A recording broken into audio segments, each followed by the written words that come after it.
What's going on, guys? Welcome back to the Motorsport Blog. And today we're going to be working on a 1992 Honda fourtrax 300. And supposedly we need to clean the carburetor on this thing. One of my buddies dropped it off and said that he can't get it to run, and he's been having troubles with it all year.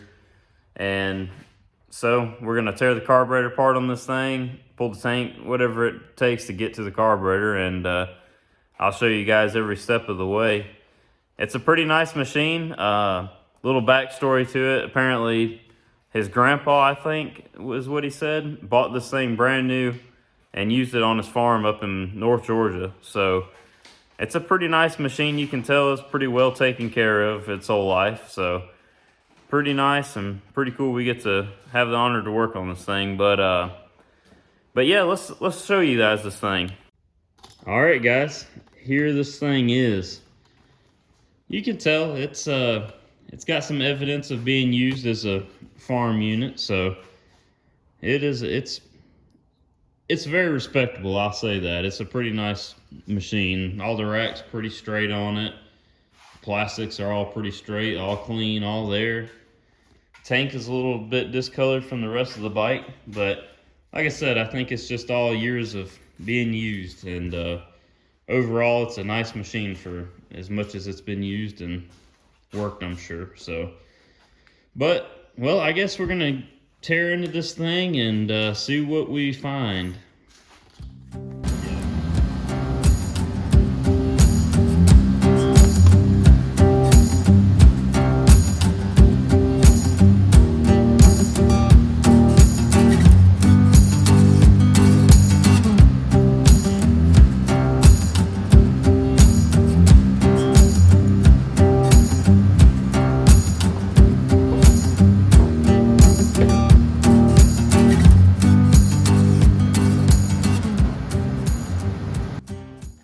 Alright guys, so this is what we're working with.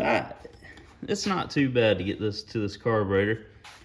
Looks like you remove this plate, and may have to pull the air box out probably. But yeah, to remove the tank, it wasn't hardly nothing. You got one 12mm bolt back here, and it just slides up in some rubber grommets on the frame right here. So not bad at all. But yeah, you guys can kind of see the evidence of this thing. It's pretty clean. It's not too bad. You can tell this bike has never been beat on or mudded or anything like that. It's just, it's literally, it's in the shape it's in just from use. So, but okay guys, well, let's get in here, get this plate taken off, remove the air box, and let's see, we got a choke cable and a throttle cable. So have to pull this outside cover off to get the throttle cable disconnected. Pretty much the same as any of your big reds or 250 SXs or anything like that. So, all right, let's get to it.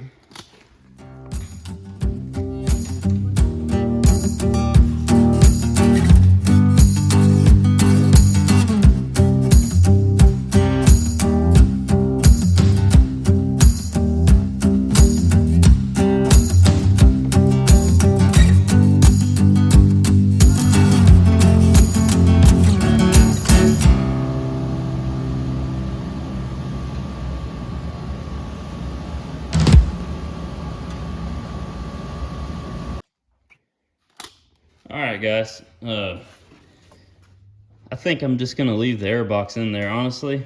It gives you plenty of room to pull it out. There's really no reason to remove the whole air box. And this snorkel right here, if y'all have never messed with one, them snorkels are kind of a pain. So I think I'm just going to leave it in there, and I'm going to slide the carb right out from right there. I think that'll be the most efficient way of doing this. So, alright guys, to get in here to remove the throttle cable, all you need to do is take this little black cover off, which I've already done, and you can pull the throttle, hold the slide up like that, press back on the cable, and then you can just pop this right out of here.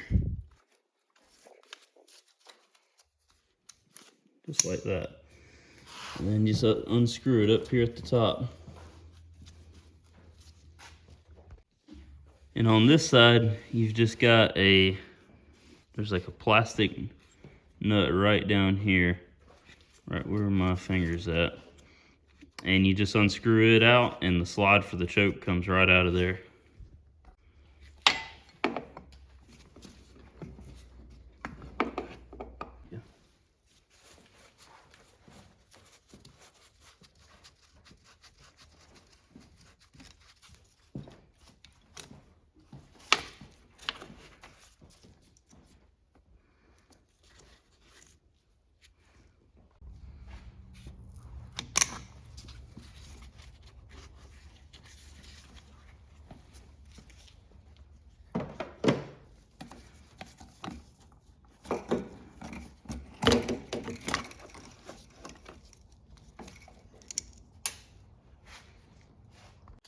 All right, you guys can see there wasn't really a whole lot to removing this carburetor, honestly.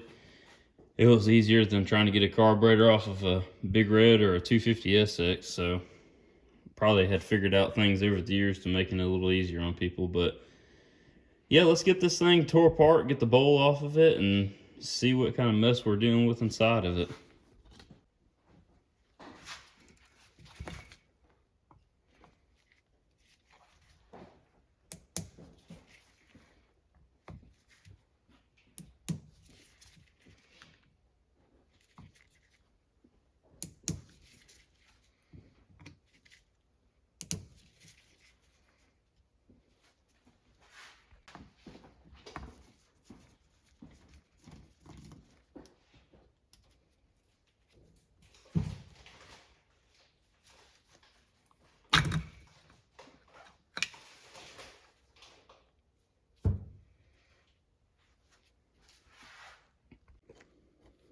Alright, this carburetor really isn't that bad. It's got a little bit of, you know, just over the years fuel in it. I honestly don't think this carburetor has ever been removed from this machine, just judging off of all of the hoses and how everything was still on and tight, and it just looks like it's never been messed with to me, but I may be wrong about that. But yeah, probably honestly just a little bit of gummed up fuel in this thing is what is causing our issue of not starting, and just from little years of it sitting. I mean, I know the guy, he lives close to the racetrack that owns this thing, and he uses it at the racetrack every year. And it was right, he rode it just last season around the racetrack, so I don't know, maybe just sitting over the last 6 months or something like that. It's just got a little bit of, this fuel doesn't last very long in these carburetors anymore. So, but let's get all the jets removed in this thing and get everything thrown in the ultrasonic cleaner and see what we got in this new kit. The customer provided the kit for this thing, so, and if he hadn't, I'd ordered everything off of 223 Cycles. That's who I get all my carburetor parts from.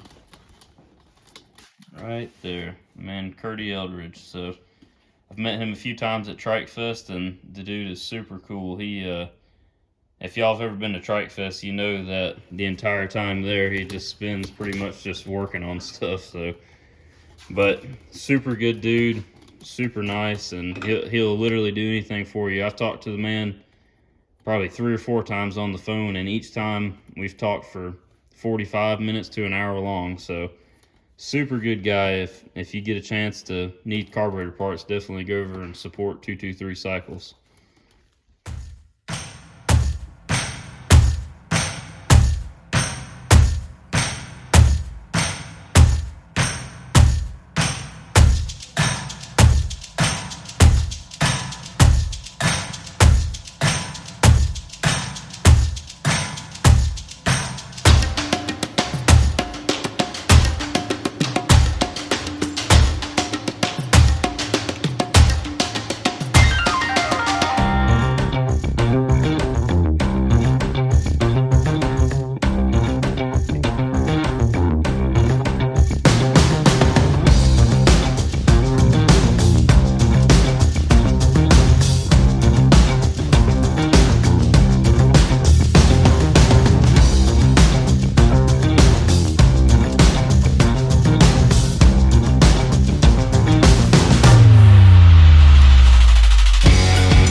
guys, this carburetor is tore down and ready for the ultrasonic cleaner.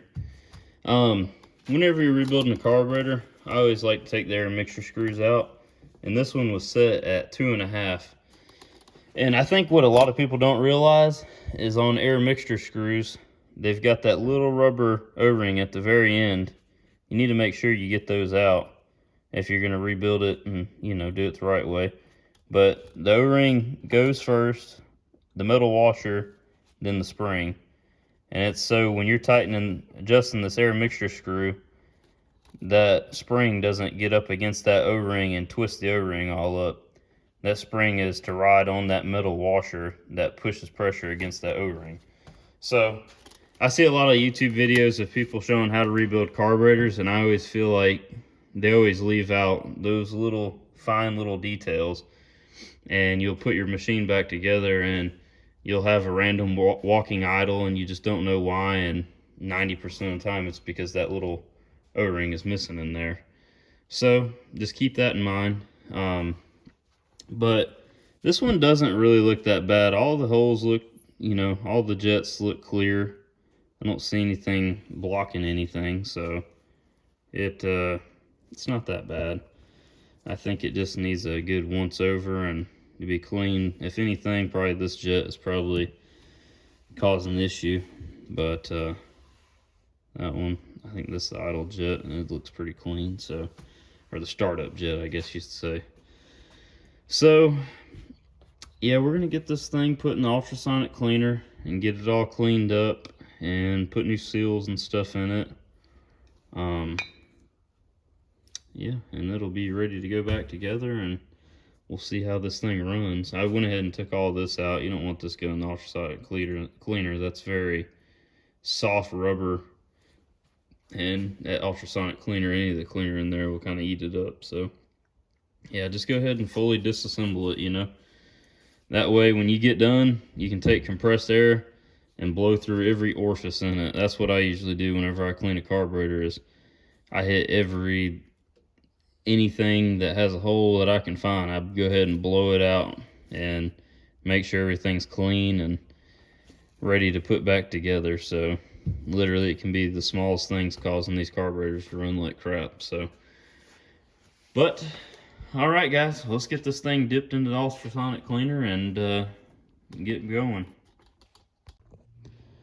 All right guys, got this thing in the ultrasonic cleaner with my favorite sauce in there. If you guys don't have an ultrasonic cleaner, it's not that big of a deal. You can clean the carburetor out, use compressed air, blow everything out, you know, spray it down with carb clean, you know, however you'd like to do it. I've also found that if you take Pine Sol and put it in the bucket and put some water in there, you can clean them like that, just to get all the crud off the outside of them, and then blow all the ports and stuff out with compressed air. That works pretty good as well. Keep in mind though, when you do this, use little amounts of Pine Sol or degreaser or whatever it is that you're going to use to put in this ultrasonic cleaner.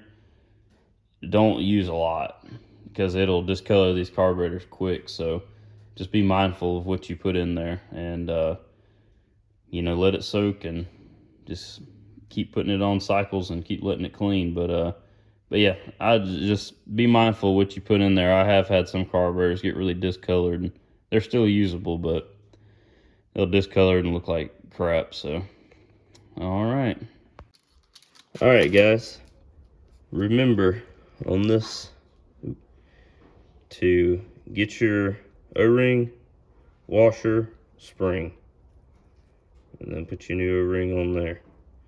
And I like to put a little bit of grease on these O-rings whenever I'm putting this together, or some kind of lubricant, WD-40 something, just something so you don't ball the seals up when you're trying to turn them in there. So all right, and then this should be pretty self-explanatory, but whenever you're trying to put this up in there, you know, you can lay it outside and do it if the O-ring holds it on pretty good. Sometimes you got problems with the O-rings trying to fall off and everything trying to come out, but you can set the carburetor straight up in the air and put it on from underneath. So, okay.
All right, guys, we got this thing put back together. Turned out pretty good. Carburetor cleaned up great. I just have got everything put back on and opened the fuel up and let it drain into the bowl. I didn't film it all because, I mean, y'all see me tear it apart. It's not the same way going back together with it, so. But yeah, let's see this thing run.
All right, there you guys have it. So we got this thing back running. That's all it took was a simple carb clean. So I hope this helps some of you guys. Hopefully it was detailed enough so somebody else can watch this and know how to rebuild a 1992 Honda 300 carb, which I'm sure they're the same for all the Honda 300s. They're all exactly the same. So, I mean, this carburetor pretty much could go for a few other different models. But so I hope you guys liked this video. If you would, like, share, comment, subscribe. Go follow me on Instagram. I have an Instagram account too. And but yeah, come back for some more, and we should have some more videos coming up here pretty soon. I'm gonna do the 185S video probably next. So we're gonna drag that thing in here into the shop and get that going, and hopefully we'll have some pretty cool stuff coming up for you guys as we prepare to get ready for Trike Fest. So got some projects to tackle before we go up there, and yeah, hopefully it'll be pretty cool. Maybe I have one in mind that I might try. I'm not sure if we're gonna be able to handle it or not. I don't want to say anything just yet, just in case that doesn't happen, but I've got an idea for something that I thought would be pretty cool, but we'll see. So, but yeah, if you guys would like, share, comment, subscribe, and we will see you guys on the next one.